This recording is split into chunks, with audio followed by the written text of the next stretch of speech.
বাংলাদেশ ইনিংসের 11তম ওভারের দ্বিতীয় বলের ঘটনা ছিল সেটি। নিউজিল্যান্ড বলার ফক্সকোপ্টের করা ডেলিভারিটি তাওহিদ হৃদয় হাঁটু গেড়ে বসে দুর্দান্ত একটি ছক্কা হাঁকান। ততক্ষণ পর্যন্ত ঠিক ছিল, কিন্তু ছক্কার বলটি যখন গ্যালারিতে গিয়ে পড়ছিল ঠিক সেখানেই উপস্থিত ছিলেন একজন বল বয়, অর্থাৎ বাংলাদেশের ফিউচার স্টার। দারুণ ক্যাচ ধরলেন এবং তার সে কি উদযাপন! গ্যালারির দিকে বল করে দেখিয়ে দিলেন তিনি পারেন ক্যাচ ধরতে, যেটা দেখে সেখানে থাকা নিউজিল্যান্ড ফিল্ডার তিনি নিজেও হাততালি দিয়ে তাকে অ্যাপ্রিসিয়েট করেন।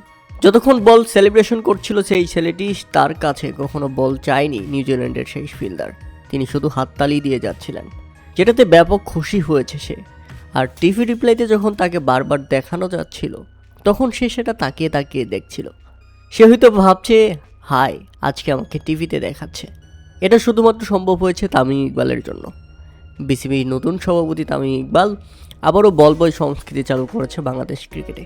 আমরা যদি রিপ্লে দেখি, দারুণ ক্যাচ, তবে ছক্কাটা ছিল বিশাল 81 মিটারের ছক্কা, বলে স্পিডও ছিল বেশ। এই খুদের বাচ্চাটাতে এই ক্যাচ ধরতে পেরেছে এই অনেক, তাই তো নিউজিল্যান্ডের ক্রিকেটাররা পর্যন্ত এটাকে অ্যাপ্রিসিয়েট করেন। এবং সে গ্যালারির দিকে বল ধরে যেভাবে সেলিব্রেশন করছিল তাতে মনে হয়েছে তিনি একটা উইকেট পেয়ে গেছেন।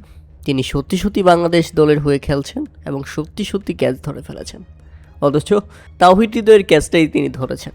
তবে যাই হোক, দারুণ দৃশ্য ছিল ভক্ত সমর্থকদের জন্য। সামাজিক যোগাযোগ মাধ্যমে প্রশংসায় ভাসছেন সেই বল বয়, অর্থাৎ বাংলাদেশের ফিউচার স্টার।